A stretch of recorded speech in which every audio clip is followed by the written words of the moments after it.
এদিকে বাংলাদেশে গণ আন্দোলনের মুখে শেখ হাসিনা সরকার পতনের পর হামলার ভয়ে দেশের বেশিরভাগ এলাকায় আওয়ামী লীগ নেতাকর্মীরা গা ঢাকা দিয়েছিলেন।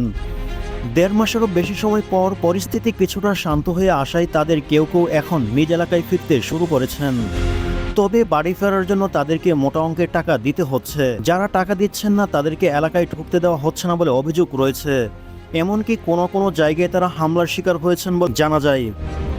টাকা দিয়ে সম্প্রতি এলাকায় ফিরেছেন বা ফেরার অপেক্ষায় রয়েছেন আওয়ামী লীগের তৃণমূলের এমন বেশ কয়েকজন নেতাকর্মীর সঙ্গে কথা বলে জানা যায় নিরাপত্তার স্বার্থে তাদের কেউ নিজের পরিচয় প্রকাশ করতে চাননি। এমনকি এলাকার নাম উল্লেখ না করার অনুরোধ জানান তারা। তবে এলাকায় ফিরতে কাকে কত টাকা দিতে হয়েছে এবং ফেরার পর কী অবস্থায় দিন পার করছেন সে অভিজ্ঞতা তারা জানিয়েছেন। ঘর থেকে বের হতে পারছে না, সারাদিন ঘরেই থাকতে হচ্ছে বলেছিলেন তৃণমূলের এক আওয়ামী লীগ নেতা। এদিকে হামলার হাত থেকে বাঁচতে বিএনপি সহ এলাকার প্রভাবশালীদের টাকা দিতে হচ্ছে বলে দাবি করেছেন বাড়িঘরে ফেরা আওয়ামী লীগ নেতাকর্মীরা। বিএনপি নেতারা অবশ্যই অভিযোগটি অস্বীকার করেন। অন্যদিকে তৃণমূলের নেতাকর্মীরা এলাকায় ফিরতে শুরু করলেও আওয়ামী লীগের কেন্দ্রীয় বেশিরভাগ নেতা এখনও আত্মগোপনে রয়েছেন। এর মধ্যে অনেকে দেশ ছেড়েছেন, দেশ ছাড়ার চেষ্টাকালে কেউ কেউ গ্রেপ্তার হয়েছেন বলে জানা যাচ্ছে।